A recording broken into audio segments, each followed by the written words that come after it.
wrestling enthusiasts, you are in for a very special treat.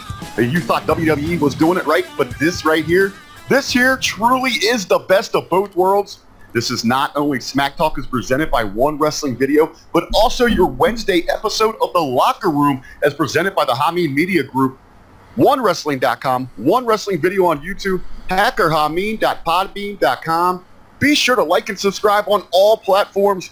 I am the real RBV, Ric Vickery, and I am joined by the man I believe to be the most entertaining individual in this business. He is your reporter, the reporter of the people. He is Big Ray Hernandez. Well, first and foremost, that is quite the introduction. And yes, I am the reporter of the people, the man of the plan, Big Ray, here to stay to talk some Lucha Libre today here with my brother, my tag team partner.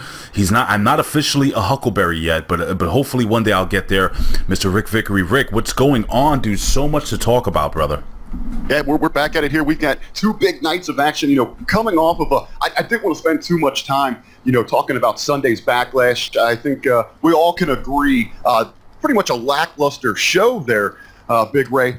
But, we've got two big nights here. We're starting to gear up. We've got 6 weeks of build to look forward towards for Money in the Bank.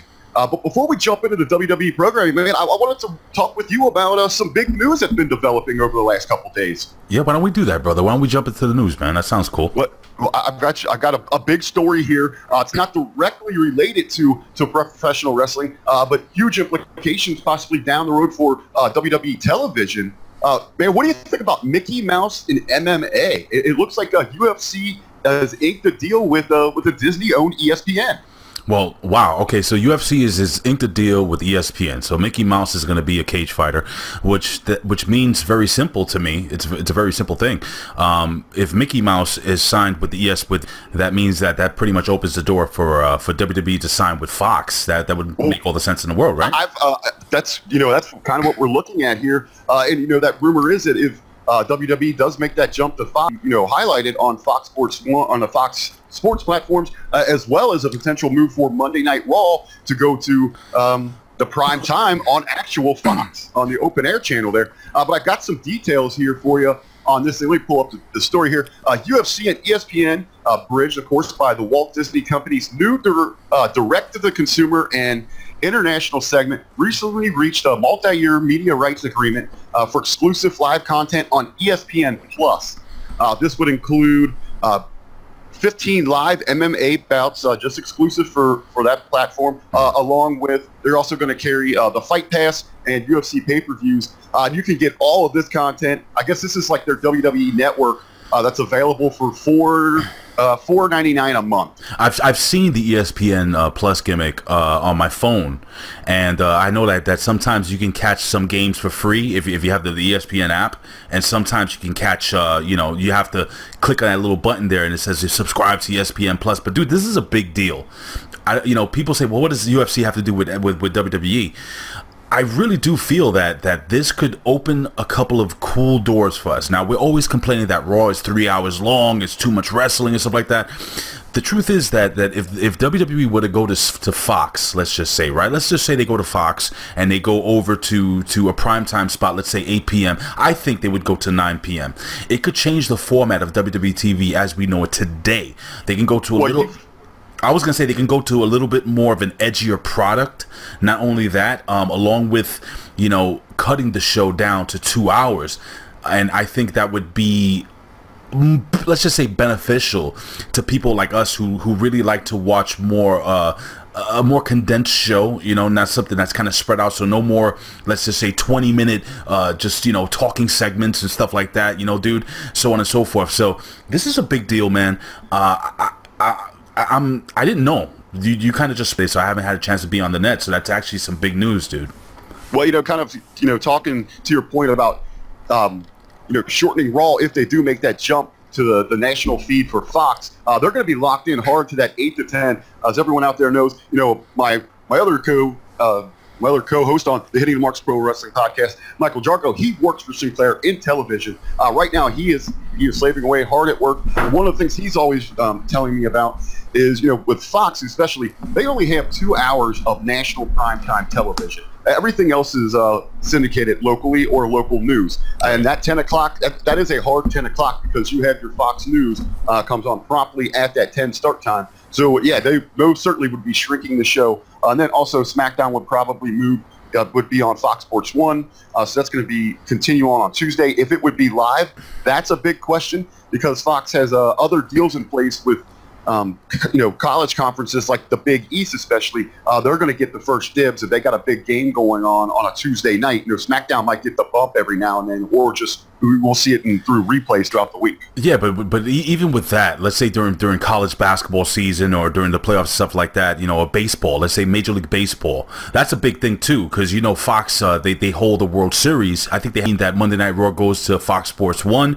They have a number of channels affiliated with Fox, so I don't see that being an issue moving down the line. Now, I don't know if you have the numbers in front of you, because again, this is something that's new to me. I would have looked it up, but I was just wondering how many houses have Fox Sports 1 as opposed to the actual Fox channel. Is there a huge discrepancy, or is that? Oh yeah, it's almost astronomical. I mean, but you're comparing a relatively start-up cable network right now. It's still under the Fox umbrella, but they're relatively still new in the game when it comes to the sports game there. Fox, I mean, you're going all across the nation. You're on live air television. Right. What is kind of interesting though is you really don't see a significant decline between Fox Sports and not ESPN, USA, where they currently are at. It's not that big of a drop-off between the two. I'm seeing if I can look up the numbers, but that's going to be too much for me to look up right now. I've looked at it before. Jargo and I have actually broken this down where we did a pretty extensive research on it. Almost did an entire show about what this potentially could mean. But this was obviously before the UFC ESPN deal. But we were just looking at what would be the best avenue television-wise for WWE. Obviously, I mean that Fox deal is very, very enticing and very interesting. It's interesting, and like I said, the most important thing for people like you and I, for people that are probably watching this right now, guys, we may get what we've been wanting for a long time. Now, it's kind of like how can I put this? It's kind of like dating somebody. All right, I always use that analogy because all of us have girlfriends or married or have dated somebody, and if you haven't, you've had a friend, okay, in your life or a family member that you really don't want to spend that much time with, but you feel like you're kind of forced to, you know what I'm saying? And you have to do it pretty much by commitment. This is what pro wrestling is to us. It's become part of our life, Rick. It's become part of our life, and whether it sucks or whether it doesn't suck, the truth of the matter is that we're going to watch it every single Monday, every single Tuesday. We might not pay attention to it. You know what I'm saying? It may be in the background, just like, that person that you may be married to, and she just doesn't shut the hell up. You kind of ignore it, or kind of, it's background noise to you, but it's there. You're watching it. So, this will, like, again, our attention spans have shrunk. The truth is right now, I'm doing this video with you, and I love pro wrestling. But my Yankees are up only 1 run to the Boston Red Sox, dude. And it's a battle. I would love to be watching that right now, but I'm not. I'm not, dude. You're here hard at work. You're sacrificing for your passion, and we all thank you for that. Switching gears, but we're going to stay a little bit with the television theme. Ray, are you a big fan of Survivor, the television show? No, but I got to tell you something. Speaking of Survivor, okay, apparently. And from what I heard, Strangler Steve, they couldn't make it. I know Steve has some other things he has to do, which is pretty cool. Steve deserves some freaking time off, because Strangler Steve is he is the man with the largest arms and Ben Hameen's broadcasting network. I can't do a Scott Steiner, but he deserves some time off. But Billy Ray Valentine and Andrew Bello apparently are stuck on some type of island. I don't know what they were doing together on the island. I don't know where they went, but apparently they are both there together. It is it is Tuesday, 5/8/2018. This is your Wednesday locker room. Also, this is your OneWrestling.com Smackdown and Raw review. And, I don't know. I haven't been able to contact them, so I don't know what's going on. All I know is that the island has something to do with fire. Other than that, I don't know what else. I heard. Well, I was going to say, I doubt they're competing for like a $1 million cash prize, but I'm going to tell you who is. Johnny Impact, a.k.a. Johnny Mundo, a.k.a. John Morrison. He's going to be a contestant on season 37 of Survivor, man. Have you ever watched any of this show? All right, so here's the deal. I used to watch like the first 2 seasons, and then I kind of dropped off, okay? But I was on an Impact Wrestling teleconference. And by the way, ladies and gentlemen, we will be reviewing Raw and Smackdown for the people that are watching here at OneWrestling.com, which is going to go give you the whole kind of spectrum of what's going on over the last 2 days. And it's a hell of a lot, guys. So if you want to fast forward, you can, but you're going to miss a hell of a lot here. But I was on a teleconference call with Johnny Impact a few weeks ago here at One Wrestling Video, and he did mention that he had put his name in the hat.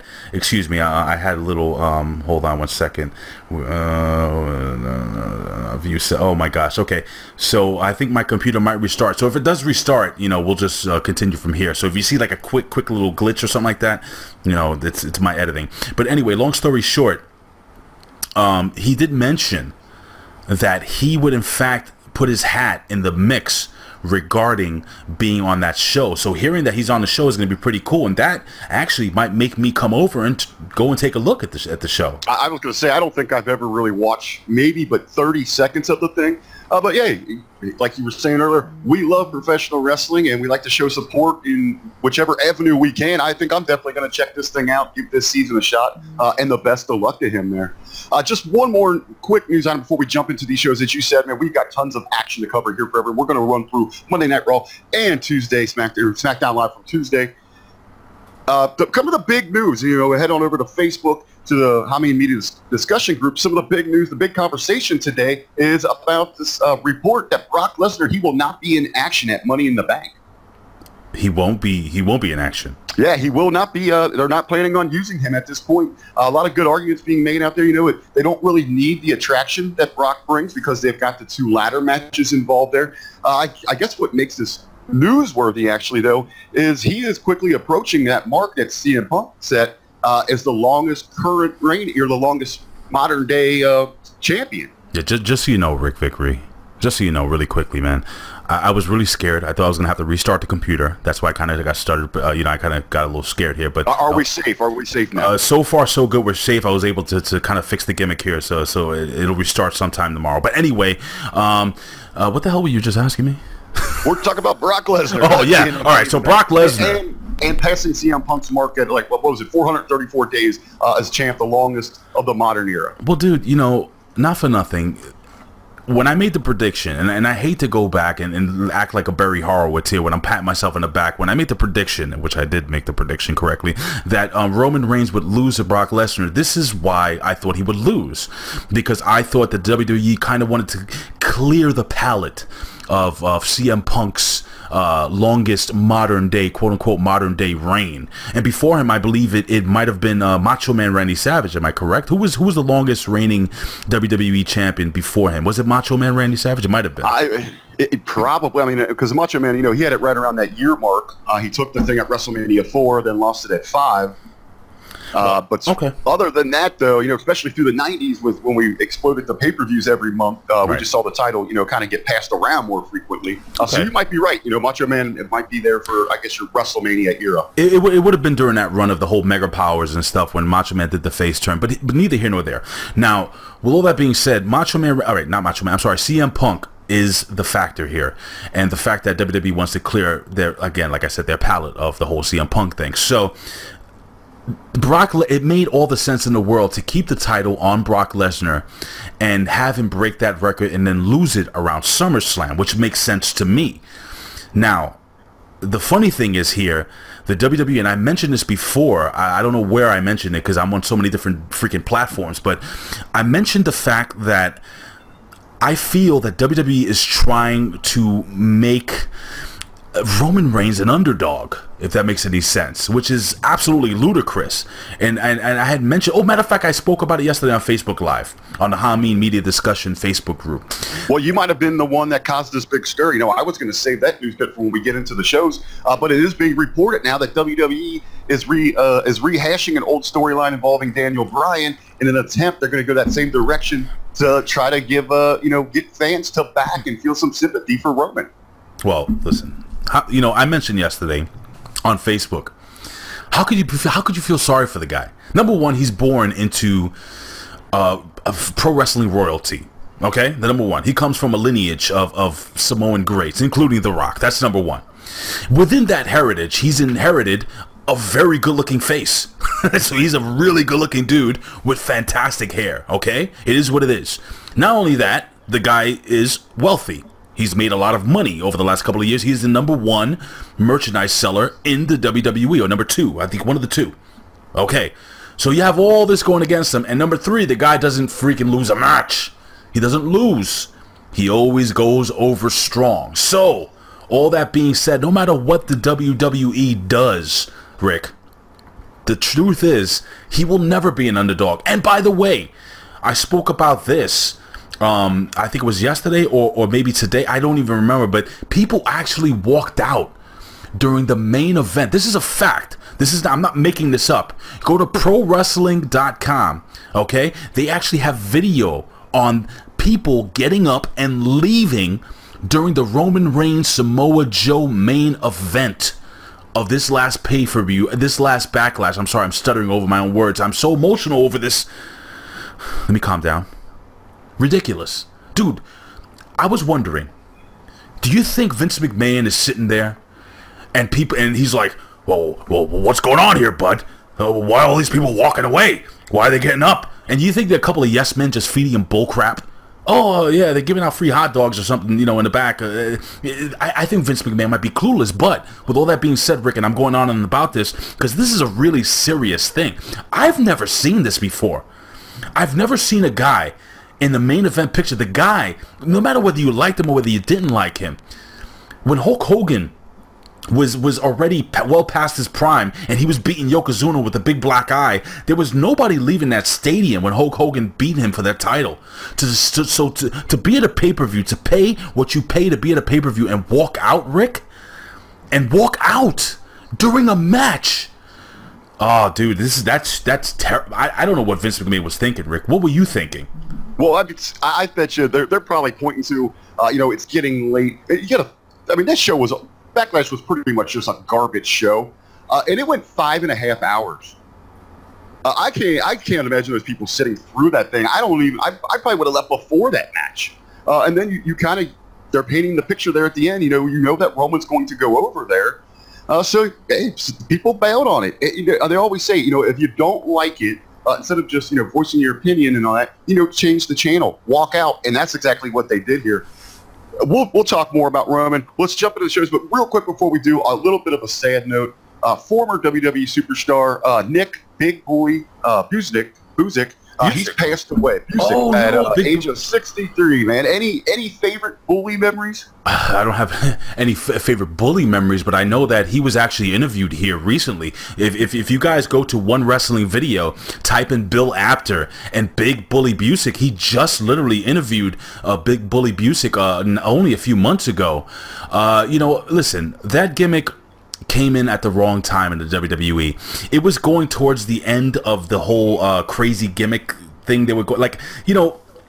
Well, he came in about 1993 is when he came in with the bully gimmick to WWE. They had Doink the Clown, they had Kona Crush, they had all this stuff going. The Undertaker had just come to WWE, but that whole old school gimmick, where, you know, he was a bully from, I guess, the 30s or the 20s or whatever he was supposed to be, didn't really work. The guy was a decent worker. He had good size, a good look. From what I do know, when he wrestled in the territories, he did very well. And in order to be brought into the WWF, the big time over here in New York, the fact is you had to be something special wherever you were. So Big Bully Busick did work his way to that platform. He was in the WWE for a decent amount of time. And you know what? I do remember him. And isn't that something that how many people that wrestled?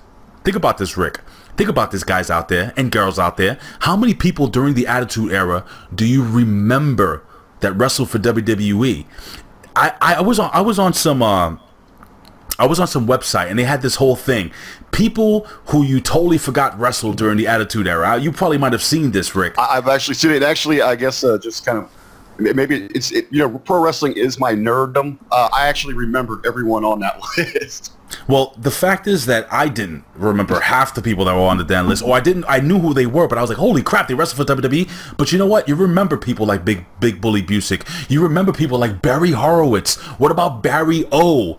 Remember Barry O? Barry Orton,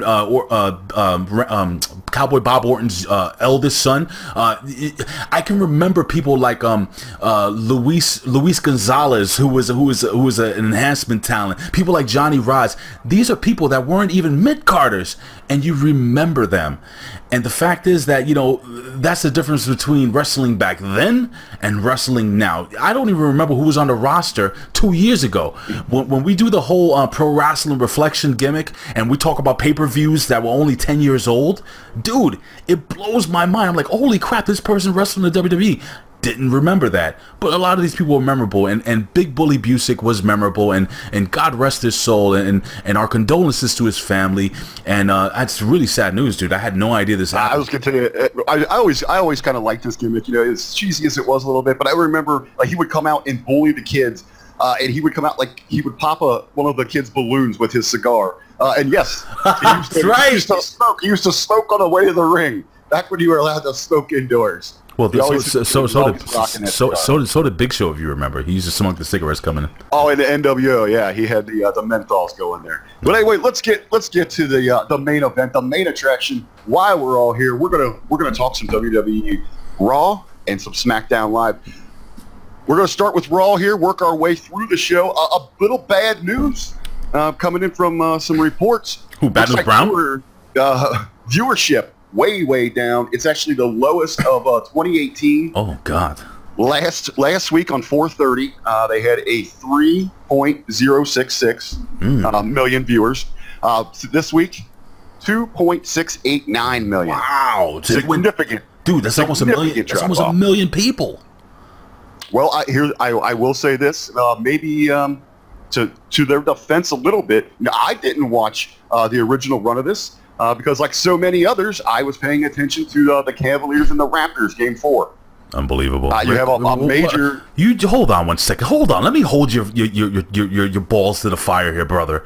You just went on talking about how you love pro wrestling and how pro wrestling is in your veins, brother.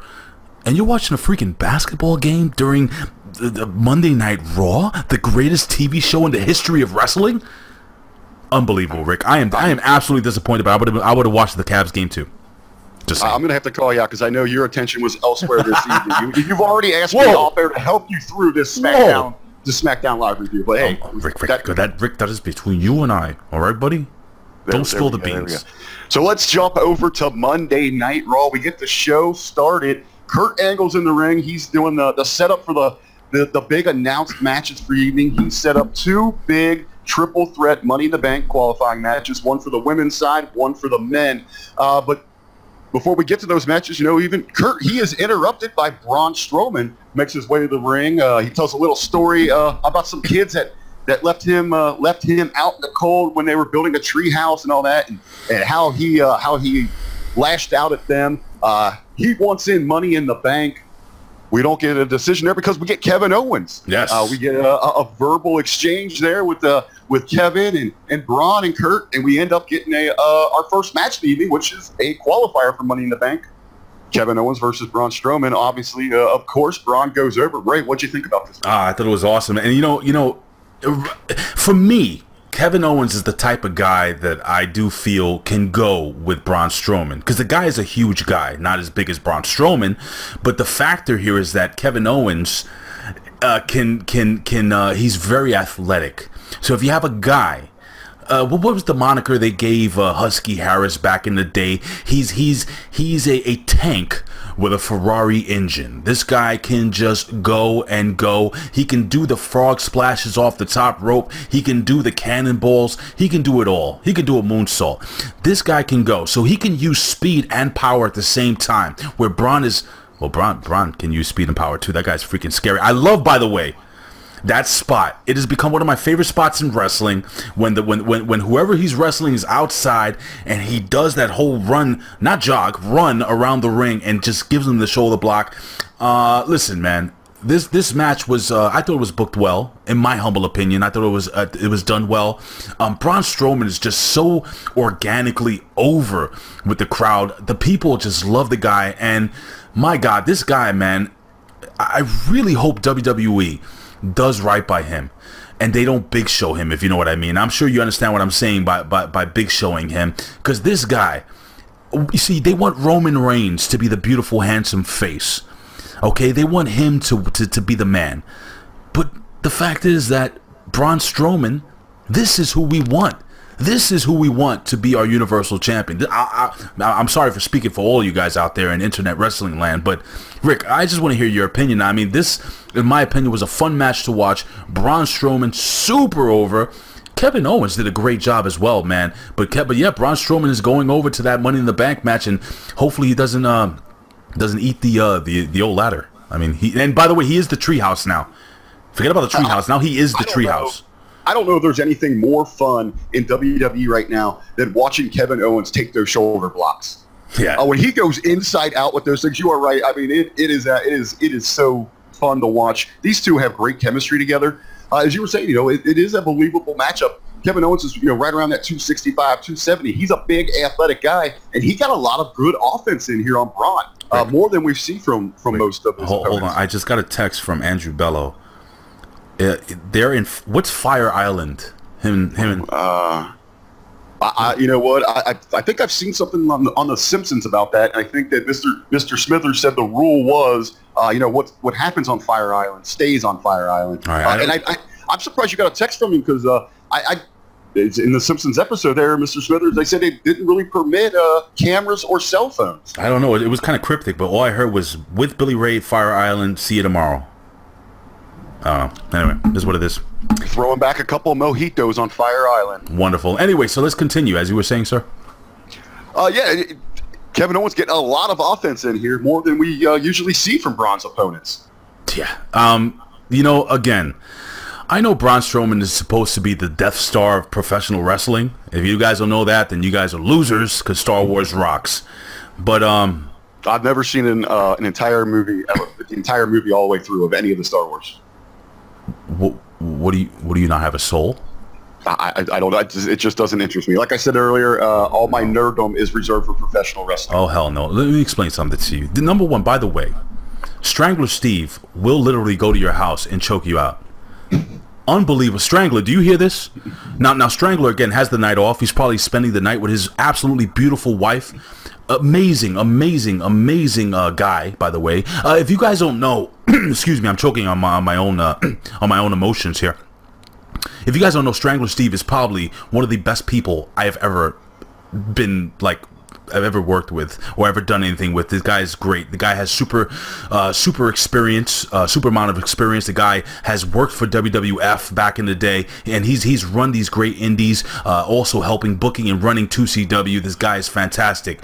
But let me tell you something. One thing I know about him, and is that he loves Star Wars. And if Ric Vickery, if you, my friend, do not know the difference between a lightsaber and that stupid gimmick that they use in Star Trek, you have a problem, brother. I'm gonna let Steve handle that with you. I didn't say I have any issues with it. It's just not my thing there. But speaking to Steve... And to say that you would beat Strangler Steve up is a big problem. I can't believe you said that.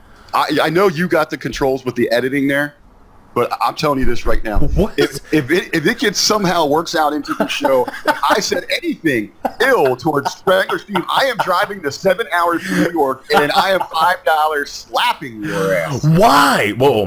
You gonna slap my ass? Don't be getting me in any trouble. Yes, please. Okay, Fire Island for Ray. Yeah, I'll be there tomorrow, Bello and Billy Ray. Absolutely. Anyway, I'm sorry, brother. All right, please continue. I was going to say, this little tangent, much more entertaining than the next match. We've got a 6-man tag. We've got No Way Jose and Titus Worldwide taking on the Revival and Baron Corbin. Do you really have anything that you can take away from this thing? Baron Corbin needs to cut his hair off. That's about it. Listen, I'm still waiting for. I want a program where it's beard versus hair match between Braun and Corbin somewhere down the road. Look, man, I don't know why they brought this kid Jose up to put him in with. What is he now? Is he part of Titus Worldwide? I don't understand what this is.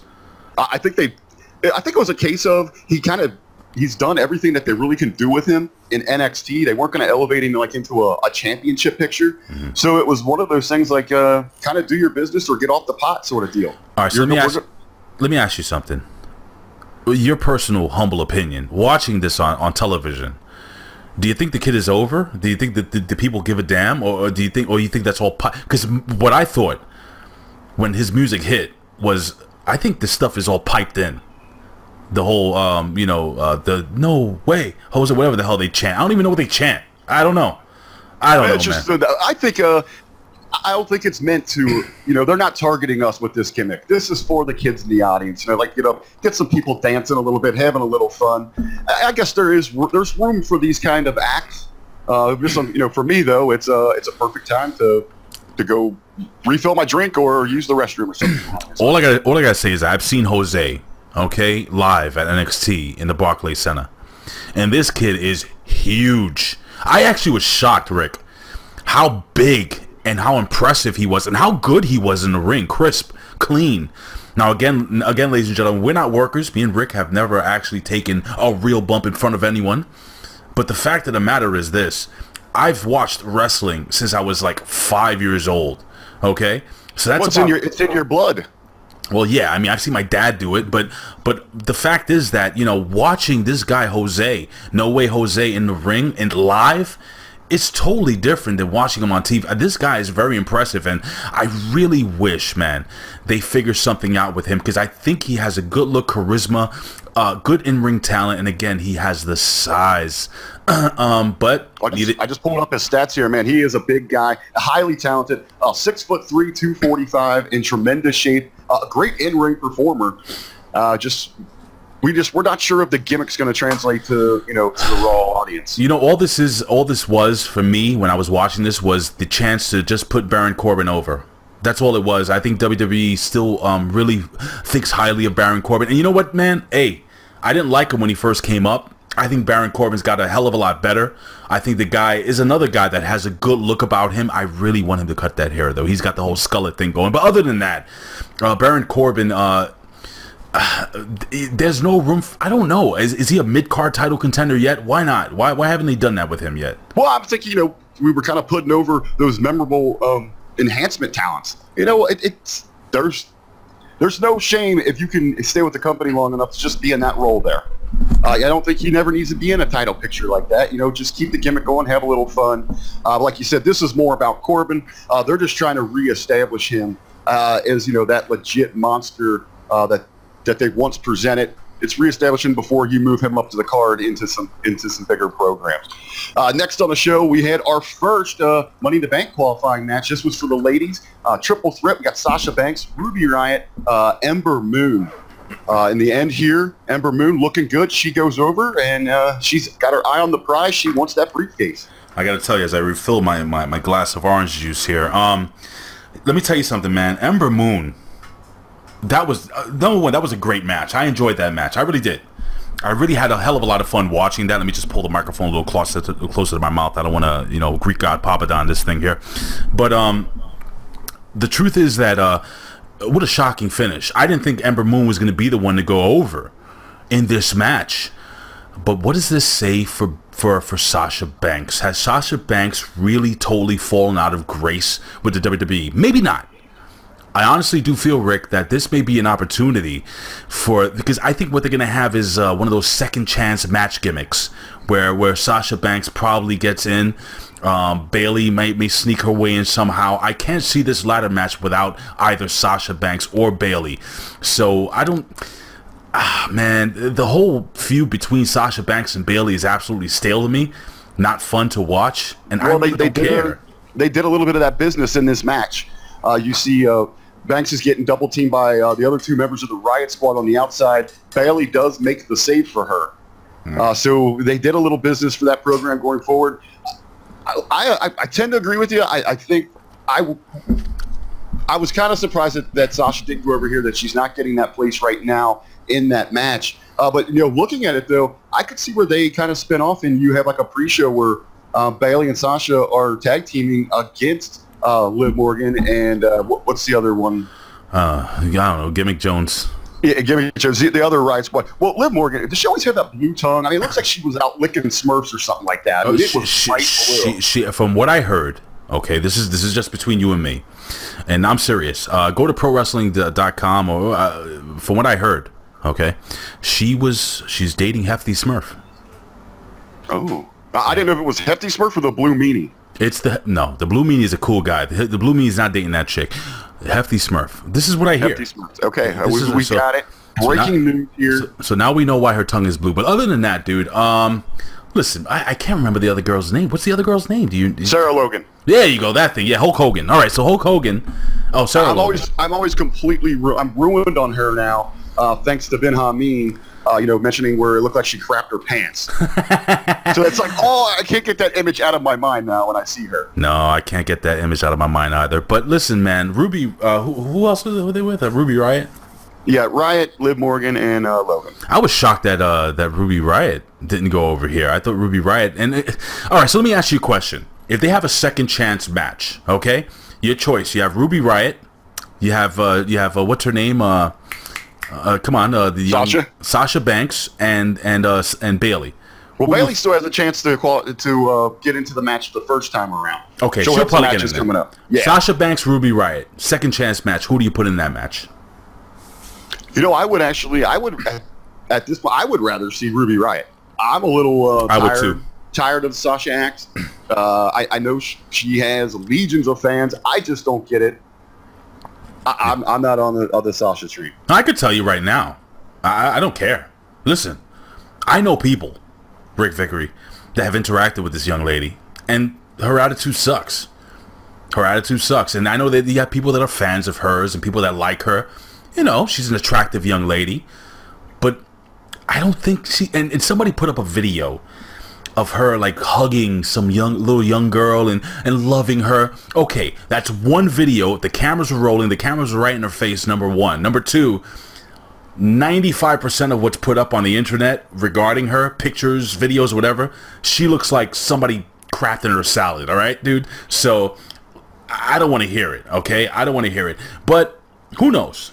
Who knows? Maybe one day she'll get it. I don't think she gets it right now, and I'll be honest with you, I don't care. The girl's going to kill herself, by the way, God forbid, with the style that she wrestles, because she's 112 pounds, and every time she dives between those ropes, which I haven't seen her do in a long time, thank God, I think she's going to break herself in half. So I'm tired of seeing. Oh, man, I'm so sad to say this because I was a big fan of Bailey. I'm tired of seeing Bailey. I'm tired of seeing Sasha Banks. I agree with you, brother. I think Ruby Riott is the way to go, and Ruby Riott is great. I like Ruby. Do you like Ruby Riott? I'm a Ruby fan. I like what she's doing here. I think she should switch it up a little bit and go with that double knee move that she does into the corner as her finisher. Oh, yeah. It's way more devastating than the Riott kick. But other than that, I don't have any issues with her work. All right, cool. Very cool. Moving along here, a cool little backstage segment. We get interaction between Sami Zayn and Kevin Owens, and Kevin's, man, he's hurting. You could tell he's still feeling it. He's a little upset, and Sami's trying to work the angle that he's got a triple threat coming up later on to get into the Money in the Bank. He needs Kevin's help. So there's no disqualifications. They need to make sure that one of them is in that match so they can get the case, get the Universal Championship, to have a little pool when it comes to these maybe possible conspiracies of management trying to hold them down. But we could talk a little bit more when we get to that match about what's going on there. Sure. We get Jinder Mahal going over Chad Gable. Ginger's getting his big win back after a big upset that he suffered at the hands of Gable. I don't want to spend too much time on this, but Chad Gable, I don't know, maybe it's just me. I really like him. I know Ben Hameen always talks that, a guy that size really shouldn't be doing what he's doing. But for me, I love wrestling because I wrestled a little in high school, and I've seen dudes his size, really put a hurting on guys my size. You know what I'm saying? And your size, Rick. Because Ric Vickery, I don't know if you guys know, this dude is like 6'4" in the pants. I mean, he is huge. So, it went over. Anyway, all right, so you missed that one. But anyway, this is what it is. I like Chad Gable, man. I think the kid has tons of charisma, tons of that. I don't know. There's something special about that kid. And I'm saying too much, but it really what's his name? Peter Griffin say it really grinds my gears. You know what grinds my gears? You know what grinds my gears? Anyway, Peter. Anyway, it really bothered me when they broke up that tag team because I thought there was so much more mileage with him and Jordan's coming back. I actually thought that Jordan was going to come in and make the save after he was being attacked by Jinder Mahal and his little buddy there. I thought that was going to happen yesterday because people nefariously were reporting that Jordan was going to come back this Raw, and these people are people on the internet that have no idea what the hell they're talking about. Dave Meltzer. There was the rumor that Meltzer. Sorry. There was actually a rumor, some reports going around that Jordan was there. We get the beatdown afterwards. Hey, I could see it. I didn't think about it at the time, but it would have been a great, spot for him to reintroduce himself. Would have been. I guess, the real big story coming out of this entire match and all that is Mahal goes into the back. He goes to Kurt Angle. I went out and won my match. Now give me a chance to qualify for Money in the Bank, and they kind of laugh at him. That just kind of foreshadows something that we're going to be getting to here in the main event. Hey, Rick, real quick. I'm sorry to interrupt you, buddy, but when Zack Ryder's laughing on you, there's a bit of a problem, brother. You talk about the king of enhancements there, one Zack Ryder. Yes, sir. But hey, he's kept his job all this time. I'm not. Can I ask you a question, Rick? You're in freaking Long Island. Why did Zack Ryder not wrestle this night? And they've got a lot of filler on this card. Well, why didn't they get something? They probably were. It was they're fearful of getting a huge reaction for him. I'm saying though, dude, seriously, like, why couldn't Zack Ryder be in that Chad Gable spot? I'm just wondering. Any thoughts? I don't know. I guess the best they could do for him was just that little backstage segment. Hey, at least he got on this week, okay? At least he got some airtime. Woo, woo, woo. You know it. Speaking of little airtime, Rhino and Heath Slater, they are defeated by the tag team of Dolph Ziggler and Drew McIntyre. Really the only story here, loving the tandem of Ziggler and McIntyre. McIntyre, he screams superstar, $1 million. This time around for him, it's going to be huge. I got to tell you something, Ric Vickery. When I saw Drew McIntyre standing on that platform, waiting for Dolph Ziggler's music to hit, I looked at that guy and said, if I was a kid, I would want to buy his action figure. This guy, you said it, looks like $10 million. And him and Dolph Ziggler have made quite the formidable tag team, brother. That finisher, the Claymore, and by the way, the Claymore into the zigzag, by the way, if you rewatch that, oh, poor Heath Slater took every single inch of that Claymore kicked right to the face. And it wasn't a sell job. Like, he was looking to see if his eye was still in his socket after he got pinned. Go back and take a look at that. But these two guys together, man, apart, maybe not so much together. My God. And God, is it just me? But has Drew McIntyre gotten bigger, like taller or something? Like, the guy's huge, bro. The guy is impressive. You're talking about him apart. Man, I think this guy is the limit for McIntyre. This guy has a true superstar written all over him. Moving on the card here, Elias, this one surprised me. We got Bobby Roode. That this is happening here on so quickly in the progression of this program between these two. Bobby Roode gets one over on Elias here. That shocked the living crap out of me. And by the way, I have to preface by saying that I thought that Raw was absolutely just a bore to me. For me, it wasn't a great show, and Smackdown wasn't much better. Hopefully, we can provide a little more entertainment than those two shows combined today on the One Wrestling video report, and also in your Wednesday locker room. But dude, I don't get it. Why the hell? Seriously, can you answer me this question? Why the hell did Bobby Roode go over here? I don't, it's like, it's weird. It's like if you're really popular, right, with the fans, like Rusev, if people really love you and you're really good in the ring and you got a great personality, they make you do a spot where you're trying to play a guitar in the middle of the ring and people come out dancing and interrupt you for 20 minutes. And they have you lose to a guy who pretty much hasn't really beaten many people over the last month or so. Like, Bobby Roode has won his fair share. Yes, he had the U.S. title, but Bobby Roode hasn't really done what I thought he was going to do when he came to the WWE. So, Ric Vickery, let me tell you something, B. This was just, like, such a shock to me. Should I be upset that Bobby Roode went over? Probably not. I mean, the guy's done enough to earn his spot in the WWE. I mean, the guy's put his body on the line for many years, almost 2 decades. But Rick, what did you think when he went over the man in Elias? I think Elias is just a superstar, man, ready to explode, daddy. Like the American Dream, Dusty Rhodes would say, you know, he's a supernova that will explode and shine brightly in the sky, daddy. I'm sorry, that's terrible, but please. I'm with you. I was very surprised. I wondered if this was they're going to put an end to this program. You know, Bobby Roode made his intentions clear post-match that he is going to be aiming for the Money in the Bank briefcase. Maybe they have a rematch between these two, and Elias gets that one, and it happens to be a qualifier. So we see Elias move into that match. But I am with you. You know, ever since leaving NXT, this face Bobby Roode, it has been just a flat-out failure in my eyes. We need something to spark that fire in him, get a serious heel turn. I mean, he could be one of your hottest heels on a show or a brand that's really lacking in that area. Yeah, but that's the problem, Rick.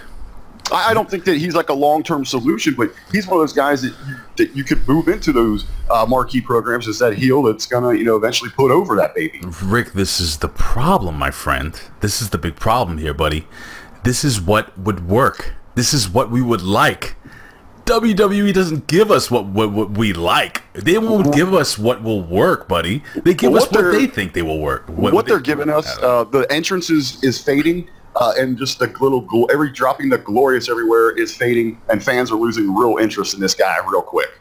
You know, listen, I've been following Bobby Roode since the Asylum days in TNA. Yes, TNA, when he was part of Team Canada.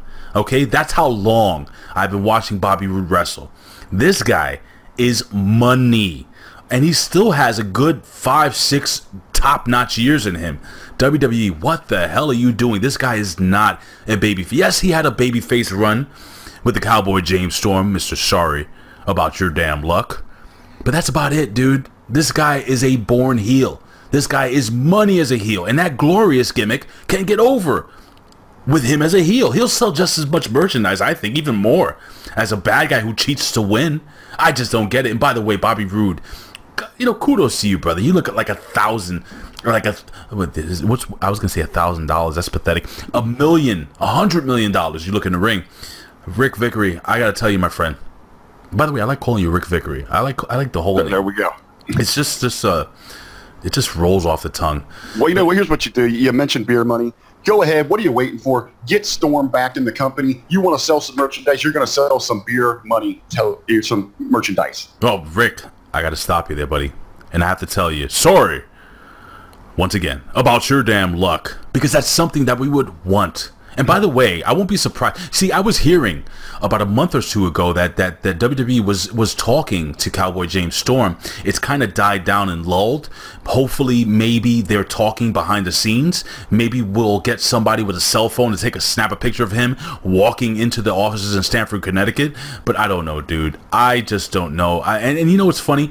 Cowboy got a huge pop when he went to Full Sail in NXT during that very short period of time, and TNA, they broke the bank and they paid the guy very well to wrestle for the next 3 years with them, or 2 years, or whatever it was. But you know, man, I would hope that, Rick, but I doubt it, man. We'll see what happens. Well, you were wanting a spot for Zack Ryder in a match on this show. I think I found where he could have fit in perfectly here. That could have been a nice pop and a good rub for Ryder in front of the hometown crowd. Seth Rollins is out, and he introduces the IC Open Challenge. Yeah, love it. You know, of course, Mojo answers the challenge. We get the baby versus the heel here, but why not go baby versus baby in the hometown? Let him go out there, put on a great match with Seth Rollins. You know, he obviously takes the loss, but still gets that great rub and a great effort for his hometown crowd. You're talking about Ryder, right? Yeah, I mean, you could have put him into this match, but instead they go with Mojo. Mojo actually, this is surprised that match I've never seen him have. And Rollins goes over and retains the Intercontinental Championship. You got a little robotic there. What'd you say? Repeat that, please. You know, Rollins versus Mojo here. Probably the best match that I've ever seen Mojo have. Yeah. Here. No. But he ends up taking the loss to the Intercontinental Champion, Seth Rollins. And it's fine. It's fine, Rick. That you know, Mojo was put in the spot. I think Mojo did a really good job. You know something? I've been watching Mojo now for a little while, and so have you. And I think out of all the time that we've been watching him, I think this was a very good performance. I even liked the little promo that he cut on the ramp. I thought it was straight to the point, simple. You know, I'm gonna beat you for that title. You know, screw Zack Ryder. I'm gonna beat you for that title. Went there and did his thing. The guy's big. The guy also has a lot of charisma. I think Mojo is pretty cool. But you're right, Rick. When you're right, brother. And I think Zack Ryder should have been put in this position. But neither here nor there. Rick, again, it's something that we would like. It's not gonna happen. Real quick, what do you think about the Open Challenge being brought back for the Intercontinental Championship? Love it. Really? Listen, I'm on the other side of the fence here. I'm not a fan. You tell me why you don't like it, and I'll tell you why I like it. And we'll have the fans here at One Wrestling Video leave their comments below and tell us why they like it. And the fans over at Hami Media, hit us up on Facebook at the Hami Media discussion group and tell us why you think you like it or why you don't like it. And if you like it, learn to love it. Woo! Sorry. But while they're down there leaving a comment here on YouTube, make sure they hit the subscribe button. That's gonna let them know they're gonna get alerts whenever we post all this awesome content here at One Wrestling Video here on YouTube. But you know, for me, less is more. Okay. I know Seth Rollins is an incredible athlete, revered as one of the best in the WWE. But you know what? His matches, every one is the same thing. He's false finish Rollins over and over and over. So every week, I don't need a 20-minute Seth Rollins match every week. It's so repetitive. Pull him back a little bit. I don't need to see this all the time. I agree. But I got to tell you something, which is really like kind of, I'm a bit befuddled by this. Rollins is really freaking popular, more popular than I thought he would be. And you know, I thought that this IC title run would be like a wet, not a fart, a wet fart in church. Like one of those farts that you have to go down to the basement where the bathrooms are in most churches and just clean up. Maybe take your pair of underwear and roll them up into a ball and stick them into the trash can and just kind of sit out the rest of the service commando.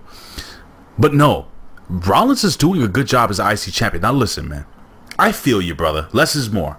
I understand that. But I think, you know, you don't have a Universal Champion, Rick, on this platform right now. You don't have Brock Lesnar defending that Universal title on Raw at all. So this Intercontinental title has become a version of one of my favorite all-time titles, which is the television title. And I like what Seth Rollins said. And again, ladies and gentlemen, if you agree with me, if you agree with Rick, we want to hear from you guys. But listen, he said, I want to be a fighting champion. I want this title to be the title on Raw. So technically, if you really think about it, Seth Rollins is your on-air TV champion. He is the workhorse champion. So this all makes sense to me, brother. I understand where you're coming from, but I think you need to see gold defended, not every single week, but at least every other week. I think you need to see Seth Rollins' face, and I'm telling you, bro, really shocked me how over this dude is. And by the way, ladies and gentlemen, we will be reviewing Smackdown as we continue this video. So well, we've got 2 matches here on Raw still to hit, and we're going to shift over to the Blue brand. Speaking of titles being defended, our next matchup, we're talking about the Raw Tag Team Championships of the leaders of worlds, Hardy and Wyatt teaming up. On the other side, we've got, I guess they're newly dubbed as Stay Tuned. Bo Dallas and Curtis Axel. So funny, when I did the Facebook gimmick for you, you know, by the way, ladies and gentlemen, you know, Ric Vickery, I don't blame him. He went to the Cavs game. I would have went there. By the way, congratulations to the Cleveland Cavaliers. That's your team. I'm a New Yorker. My Knicks have been out for the last 10 years, but it's fine. You guys dominated, dude. So I got to give you big props, man. You guys, you know, we're playing at another we kind of stumbled going to the playoffs. We're at that other level. We're looking like a legit championship team. But you know, I want to take a little credit for putting the team over the hump. I knew that if I partied like no one else, if I put away that bottle of whiskey, if I put away that 12-pack of beer, it was going to give them just that enough of that edge to push them to the next level, and now we are going to the Eastern Conference Finals. Well, I got to tell you, got some breaking news here. Ladies and gentlemen, the New York Yankees are in first place, defeating the Red Sox 3-2. Strangler Steve, maybe if you came on the locker room with us here, they would have won. But no, my friend. The Yankees go over strong. Yes, the evil empire rises again. Your law. Anyway, yeah, dude, I have no idea what the hell we were just talking about. So we're talking about the tag match. Okay, the tag match. Oh, Hardy and Bray go over Dallas and Axel here. Okay, so check this out. On the Facebook gimmick, like I was telling you before, I had mentioned that, you know, is it time for Dallas and Axel to be taken serious? You know, the guys came out with matching jackets. Step one. Hey, that's where you get going, man. Step two. Where does this character? Where do their characters go? Are they going to? Is this a situation where, again, we've mentioned this so many times, they've been damaged so much by comedy, by being the sidekicks, that we cannot take these guys serious? Let me tell you something, Rick. Let me tell you something, brother. To quote the immortal Hulk Hogan. I think these guys, if booked correctly, can be eventually taken serious. I mean, you have the son of Mr. Perfect Kurt Hennig. You have the son of IRS and the brother of Bray Wyatt. Right then and there, dude. I don't understand why these guys can't be a formidable tag team. I mean, listen, the Ascension, I think they can be better than the Ascension, right? I mean, come on. These guys... Look, that little vignette that they cut. Do you think they showed some charisma there, bro? Oh, they always do. They're a guilty pleasure of mine. These guys, you give them an inch, they take a mile. They're just so good. They're entertaining. I would love to see a push for them. I've been a big supporter of these guys. I don't really know about the Stay Tuned name. That seems a little too comical for me. They made reference to their DNA in this promo. I think they should go with that as their tag. Oh my God! Wait, hold on. Is that going to be their freaking... Did I miss that? Stay Tuned? That's their freaking name? That's what they were trying to put over. Is this going to be their name? So that in itself, it kind of seems like they're going to stay with the comedy act. Go with DNA. We all know what you guys, your pedigrees, man. Just go with it there. Well, hold on. What would the acronym of DNA stand for, though? No, that's just their DNA. What's in there? It's what they're made of.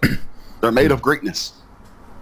You know, Rick, you might have some. You know, ladies and gentlemen, if you guys are affiliated with the WWE, and I think Ric Vickery has a good hand on the pencil, maybe we can make a change. Dude, I agree with you. That's a great name, DNA, and I can see the fans chanting it. DNA. They were chanting TNA the other day, so I mean, not too far off, right? There you go. We've got to sell anything. We've got a marketing tool here, man.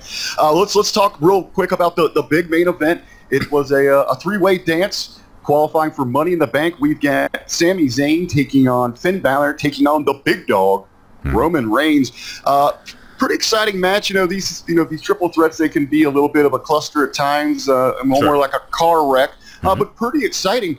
What really jumped out here to me, we're getting to talk a little about Roman. We mentioned earlier in the show, WWE's maybe planning on making Roman into this, trying to get some sympathy that management is against him. He's not getting these opportunities that he deserves. Well, then you'd have to think also, it looks like we might get a program here between him and Jinder. In WWE's minds, they're probably thinking, who's one of the few guys we could run out there in a feud against Roman Reigns where they actually won't cheer the other guy. They're hoping Jinder's that. But, hey, I think it's going to backfire. Did you hear the pop when Jinder grabbed his legs? I got to tell you something, bro. Interfered in this match? I'm giggling.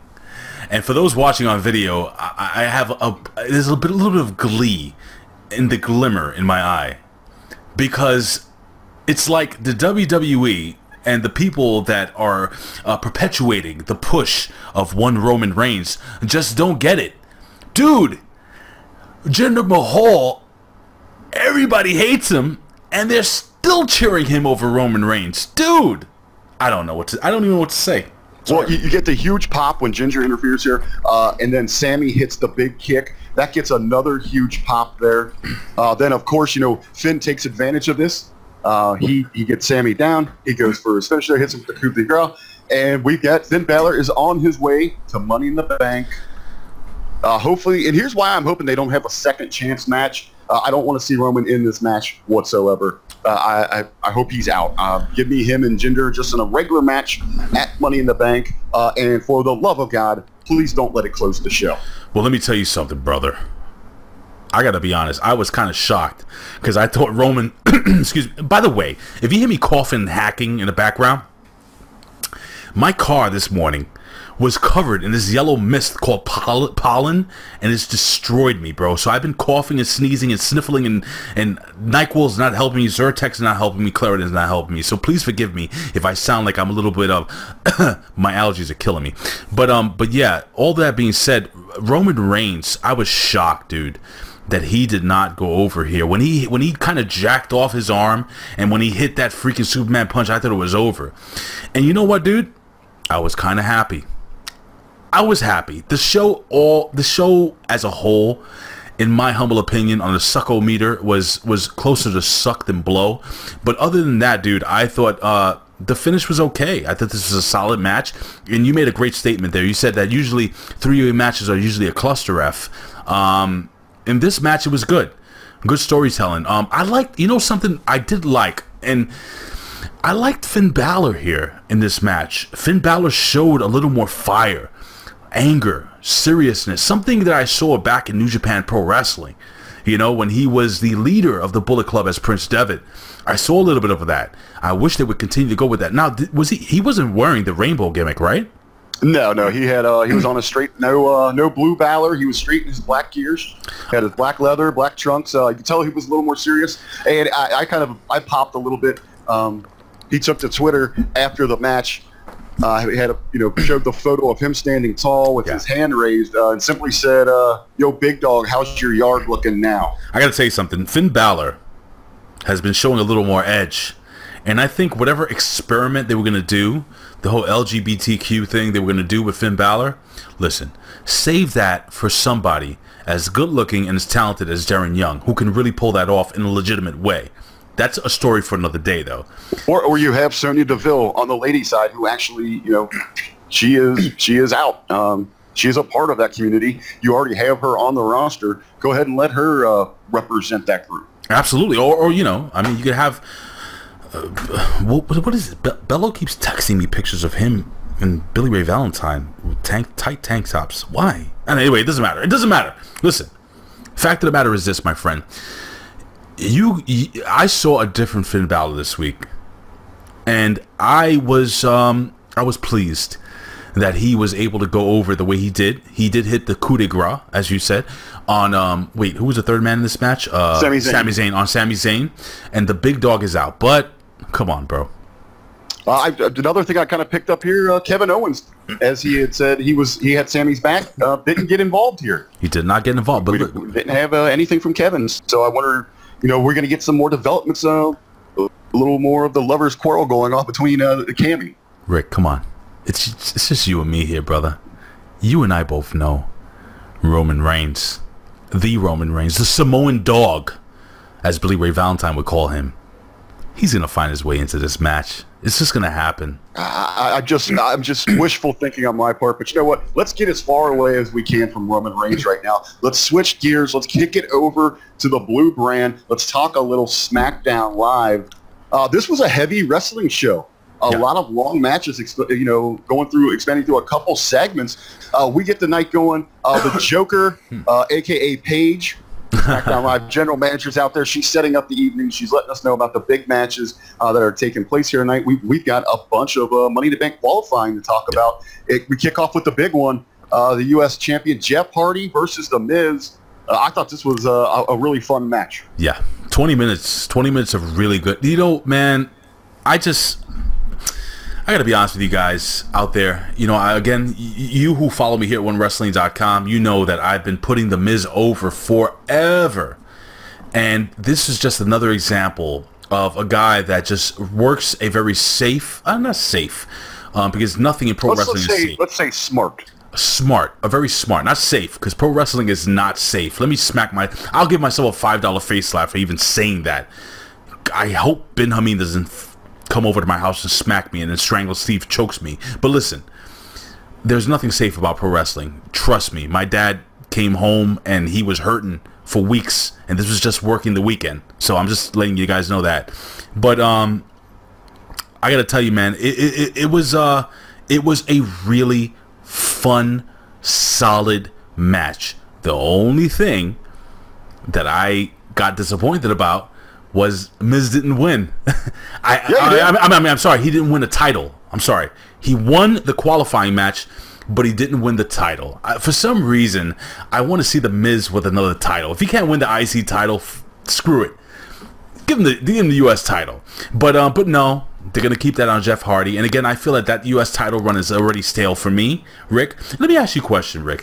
What do you feel about this Jeff Hardy US title run? And do you think, God on high, that WWE will finally put that title around Rusev's waist again?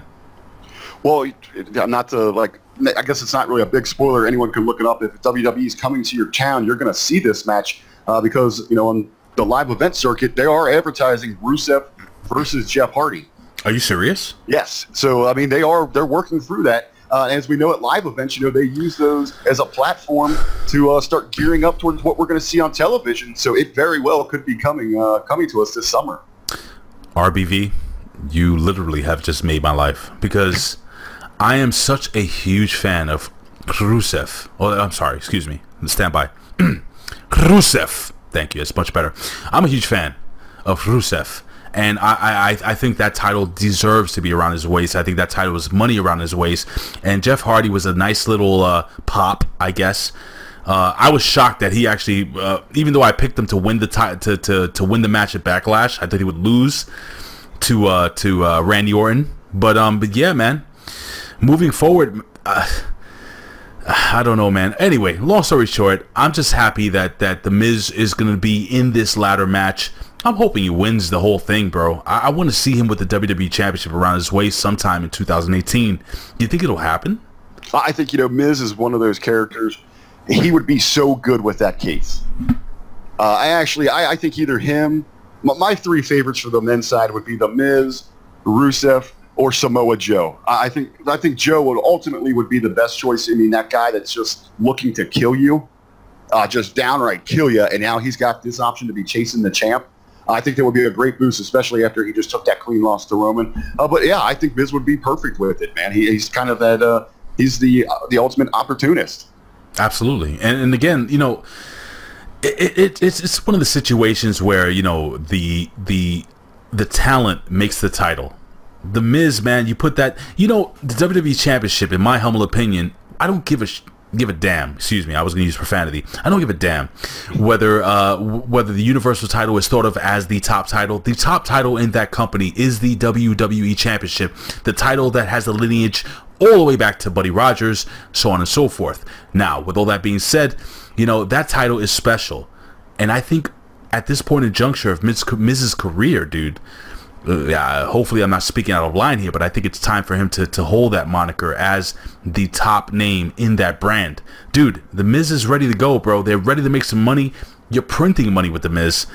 Put Maurice back by his side. Oh, my God. What a run that would be, Rick. I'm with you 100%. The Miz is ready to go. Let's talk about something that needs to totally just go away. Pancakes. We get a little backstage segment with the Bar, and they've each played a prank on each other and loaded up their duffel bags with pancakes. I mean, I guess it's better than finding a deuce in there. I just wanted to mention it because, I mean, this was so cheesy. First and foremost, you have Sheamus, former multi-time WWE World Heavyweight Champion. The guy had the sprinter belt. I have this. I didn't earn it. I bought it on WWE Shop, by the way. But anyway, the fans that are watching on video, he's standing there eating a bag of Lucky Charms. Are you kidding? Because here's what gets me. They're so sensitive towards all these other movements. I mean, what about the Irish? I'm sick, dude. Let me tell you something. My boss, who is awesome, and I mean that, not just because he's my boss. My boss is super cool. He's Irish. My boss before him was Irish. If I showed them this video, they would have been like, Ray, oh, I'm extremely offended.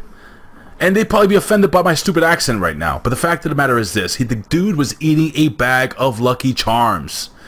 How stupid is it? And then they open their bags, Rick, and they find pancakes. Rick, how many homeless could be fed with those pancakes? I swear, I was thinking that, dude. I was like, how many people in that area could those pancakes help feed? What a waste of food. What a waste of talent. What a waste, dude. This is a waste. silly. Or you know what? While we're talking about them, we'll skip ahead just a little bit here. Let's talk about this match. You know, we had Sheamus. He said it was the only thing that made him feel good after that devastating loss last week to Xavier Woods was you know to enjoy some Lucky Charms. I could have sworn anything. I would have bet anything that Sheamus was or not Sheamus. Cesaro was going to lose this week to Xavier Woods, and then next week he would be drinking Swiss Miss Cocoa to make himself feel better. But you know, if he goes over in that match. I'm sorry to interrupt you. Swiss Miss Cocoa with Swiss cheese. There we go. The two things that make Cesaro feel better after a devastating loss. The match was pretty good itself. Some good action back and forth. I always forget how good Xavier can be in the ring. He's really good. But Cesaro gets the big win, and then we learn later in the show that next week from London, that it's going to be the Bar versus the New Day, and the winning team both is going to be entered into the Money in the Bank, the matchup at the big pay-per-view. I'm going to predict that the Bar goes over here, man, because the New Day doesn't need to be in that match. I think. Hold on, it's only one member of the team gets to go. I think New Day goes over and Kofi gets into that match. You think so? You don't think maybe Big E finally gets his break? I just think I think maybe they would want Kofi there just so they have that guy that can take that big spot off of the ladder. I'm going to say Cesaro goes over here and Cesaro gets that shot. All right. I mean, we both have different opinions on this, but either way, I think it's going to be a fun match to watch. And, you know, I like these qualifying matches, to be honest with you, bro. I'm a big fan of the qualifying matches. I've always been a fan of, this is just me, I've always been a fan of tournaments, you know, and stuff like that. I'm right there with you. I love like a good classic one-night tournament as well. But I like these qualifying matches because it actually it adds a little more value to what would just be a regular one-on-one or, you know, whatever, just a regular run-of-the-mill match that we got on programming. Agreed, my friend. And, you know, moving forward, let's be real. None of the guys that are in this match, whether they qualify or not, are going to win the title. So there's some bodies there that kind of fill spots and take the big spots. Yeah, dude. So, I mean, it is what it is. Hold on. I keep getting texts from Billy Ray Valentine. Help me. Help me. What does this mean?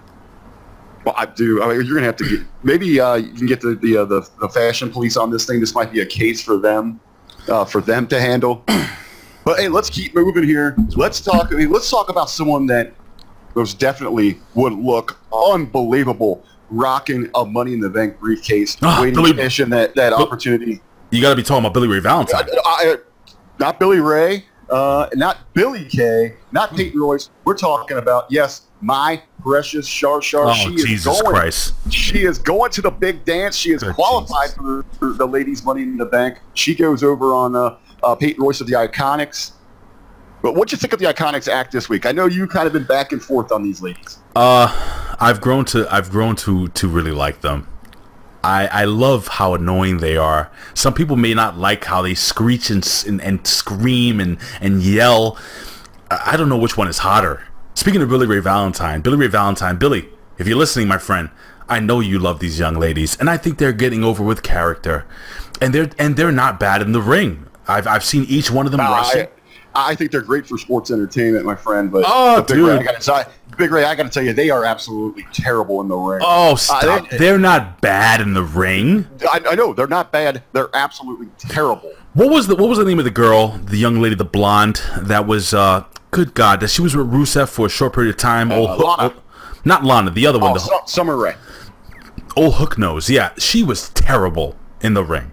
You feel me? What about the red chick? What's her name? Eva Marie. Terrible in the ring.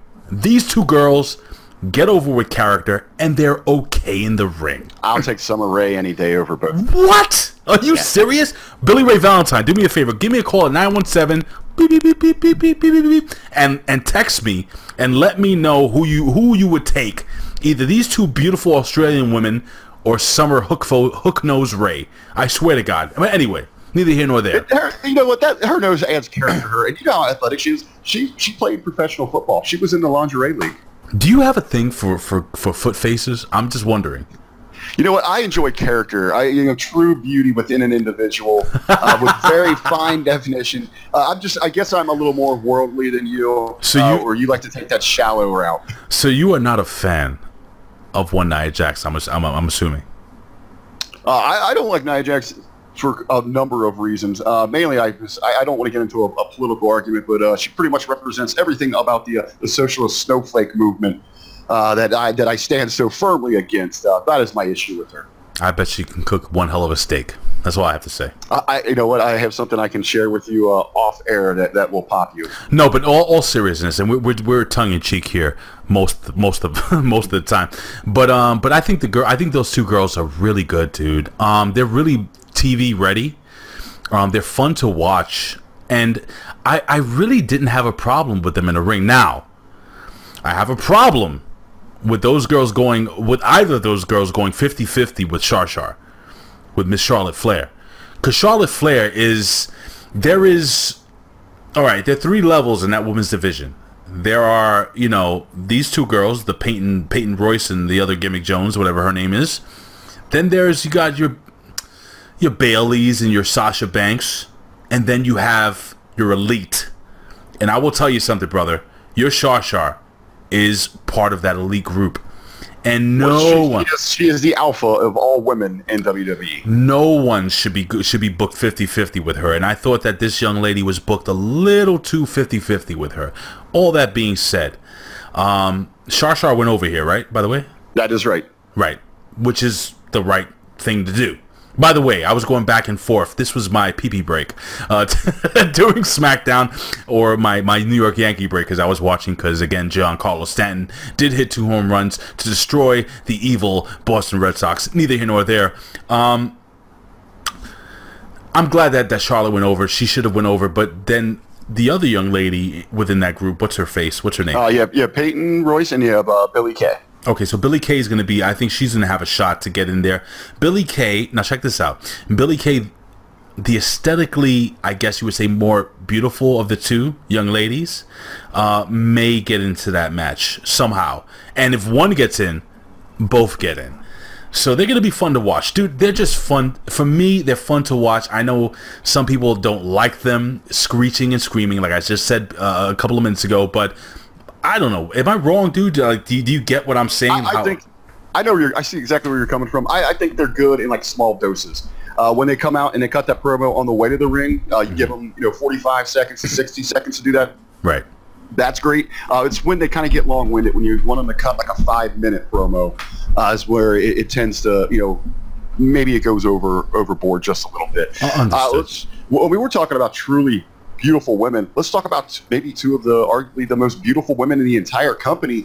They hooked up on this show. Becky Lynch taking on Mandy Rose. Big upset here. Mandy Rose gets the win over the former champion Becky Lynch. I was absolutely shocked.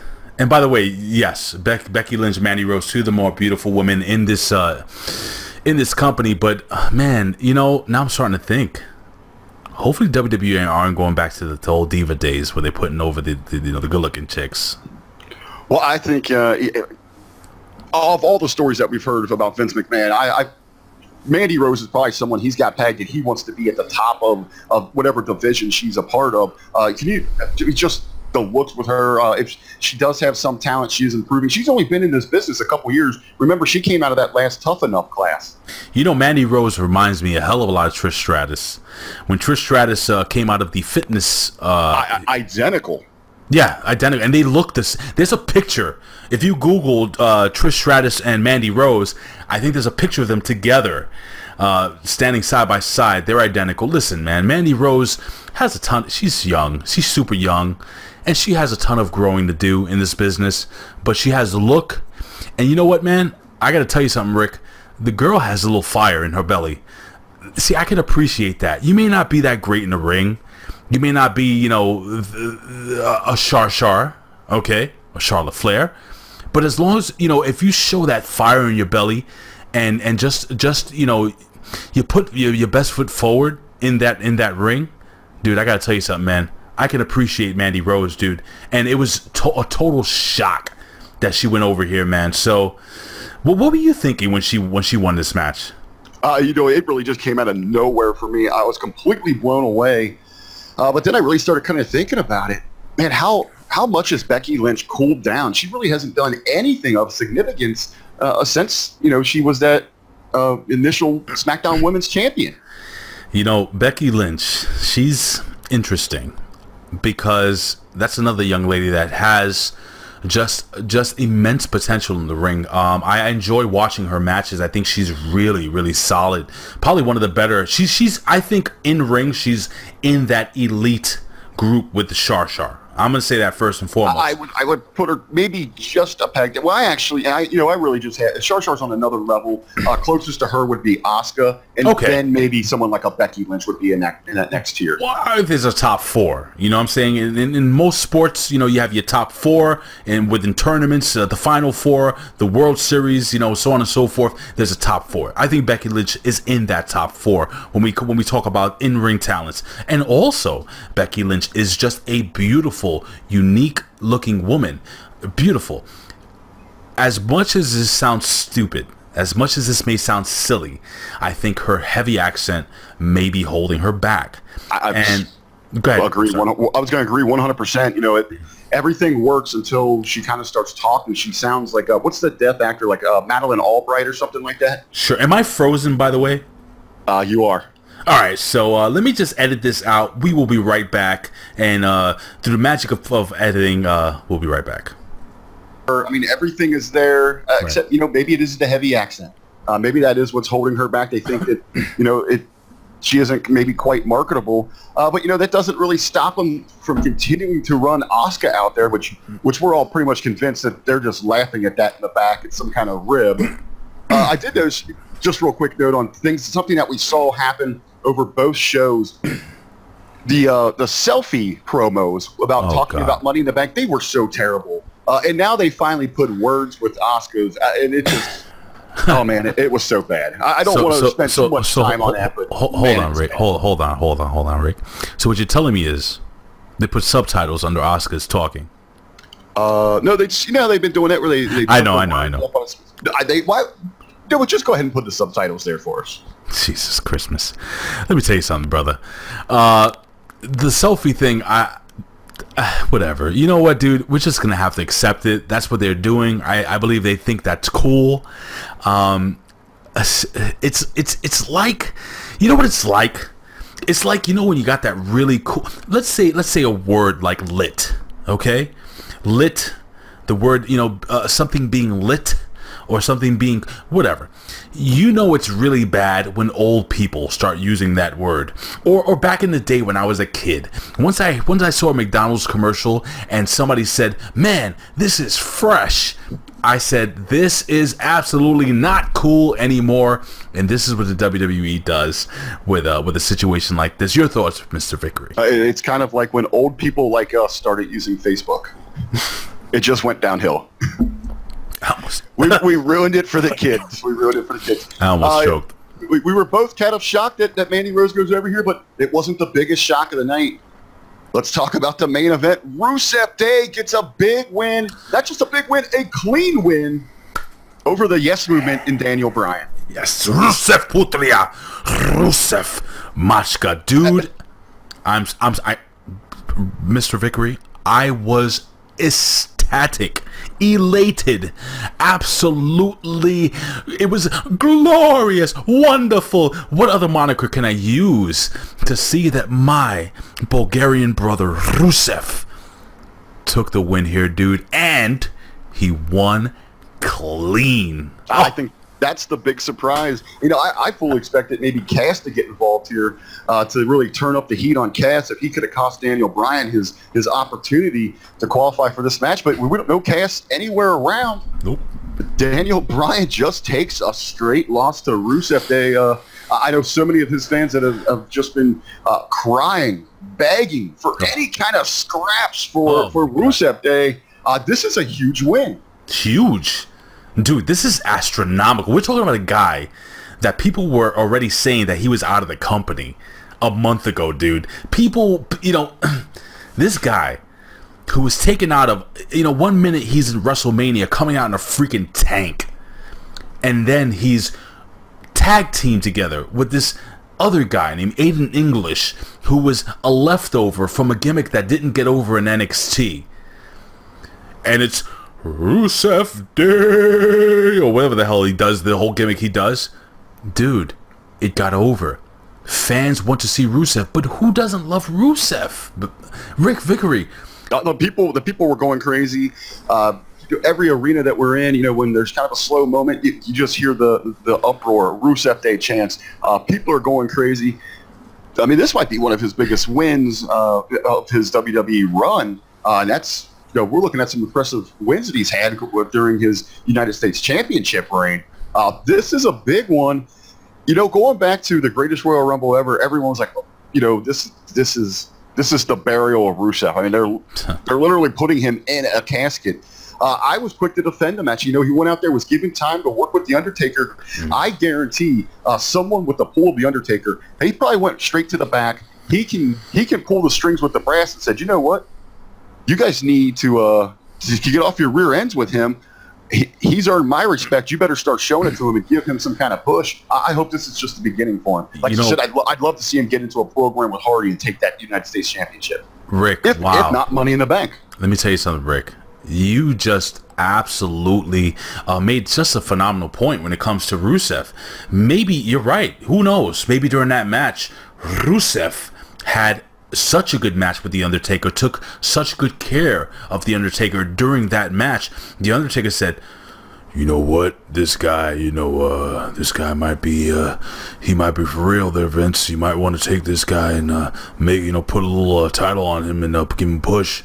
Rest in peace. Anyway, I'm just saying, dude. Yeah, absolutely. Could you imagine, Rick, if Rusev climbs that ladder and pulls that Money in the Bank briefcase off of that freaking hook? Could you imagine the pop that he will get? Will it happen though? I'm not really expecting it, but the place would go absolutely insane, and I think he would be a good representative with the case.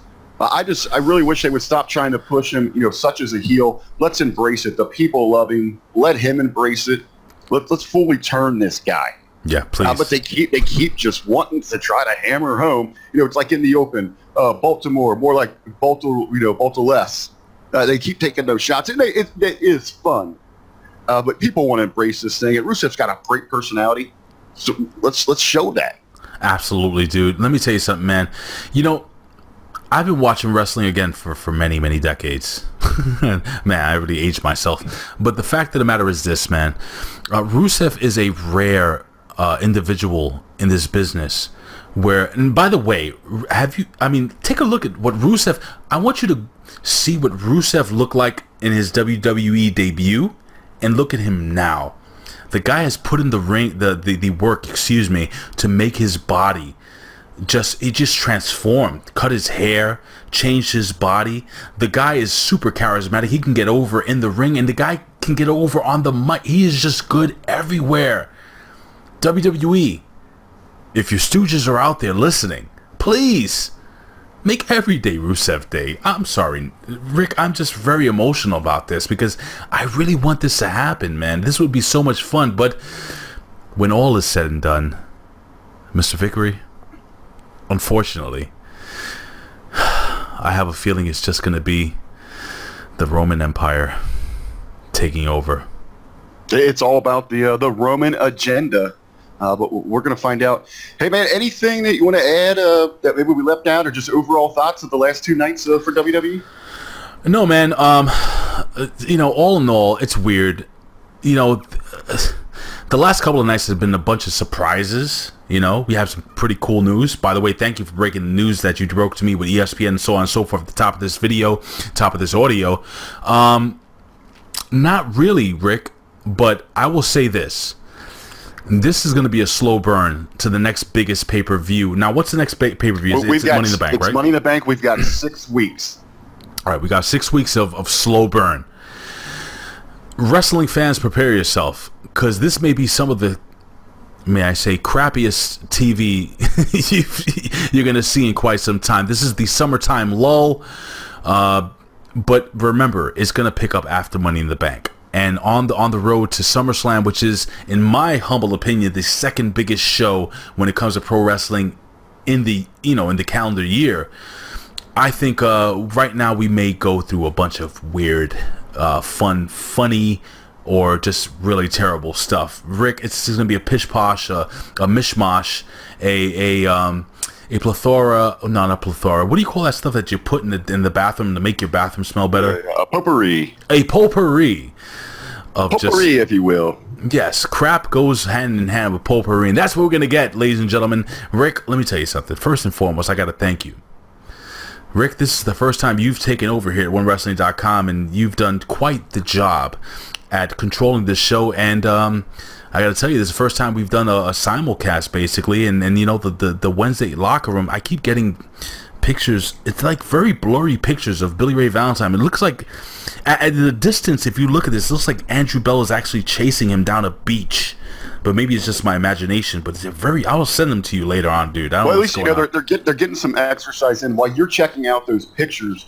We're gonna check it up a little bit. I'm gonna do my plugs. I'm gonna let you close this thing out because you do it oh so well. Oh, thank you, sir. So while you're checking that out, you know, everyone out there that's listening to us, either here on One Wrestling or on the Hami Media Group, you can find me across all social media platforms at The Real RBV. Also, please check out my other podcast, the Hitting the Marks Pro Wrestling Podcast. You can find that at what is our website over there? hittingthemarks.podbeam.com. It's my own page. I couldn't even remember it there. But I want to throw out there for everyone, this has been the best of both worlds, two of the finest platforms out there in all professional wrestling talk. But I came in, I was a little hot. The stupid copyright laws have prevented us from actually playing the #1 song in America. It's the WWE produced Best of Both Worlds. I wanted it in there, but our legal team here at One Wrestling and the Hami Media Group advised me otherwise. Ray, send it home, bro. All right. Well, first and foremost, again, a big thank you to Mr. Ric Vickery. Again, follow him on Twitter at TheRealRB, as in boy, RBV, and you give me a follow on Twitter at Big Ray Show. Give us a follow at One Wrestling. Give Bill Apter, the legendary, iconic Bill Apter, a follow on Twitter at Apter One Wrestling. Again, ladies and gentlemen, please subscribe here at One Wrestling Video. Click that little bell. You'll get all the notifications. And if you're listening on Hameen Media or hashtag Hacker Hameen, ladies and gentlemen, subscribe, guys, on Podbean or anywhere you listen to your favorite audio content. I got to give a big shout out to the Wednesday Locker Room Boys of Andrew Bello, the Andrew Bello, at Billy Ray Valentine, at Obi-Wan You Know Me, and of course, our favorite out of everyone on the Wednesday Locker Room, the Strangler himself, Mr. Steve King, who I wish was on today, but you know what, Steve, I gotta be honest with you, brother. You work with those two jabronis every single week. You deserve a freaking week off, but give him a follow on Twitter at Strangler Steve King. I believe that's his Twitter handle. Am I correct? I believe so. I believe so. But if not, just type in Strangler Steve King and it'll pop right on up. Steve, yo, I would love to have you here, but again, I understand, dude, if you took a week off, man. I would too if I worked with Andrew Bello. And what the hell? All these text messages I've been getting from freaking poor Billy Ray Valentine being chased around by some very handsome guy with glasses who looks just like Bello around Fire Island. I don't know what's going on there, but I will tell you this, brother. What you gonna do, brother, when Hulkamania and Hami Media and, of course, One Wrestling Video run wild on you? Hasha, hasha, hasha. Hey, Rick, I think we're out of here, brother. We're out. All right, we are out. Ladies and gentlemen, do me a favor. Give us a follow. You won't be sorry. Love you guys. Peace. See you next week. And in the words of the legendary Bill Apter, we'll see you at the matches. And in the words of my brother Bill Schuyler, who watches down from heaven, we will see you down the road. God bless you guys. Thank you for joining us here at One Wrestling Video and on your Wednesday morning locker room. Take care, guys. Thank you.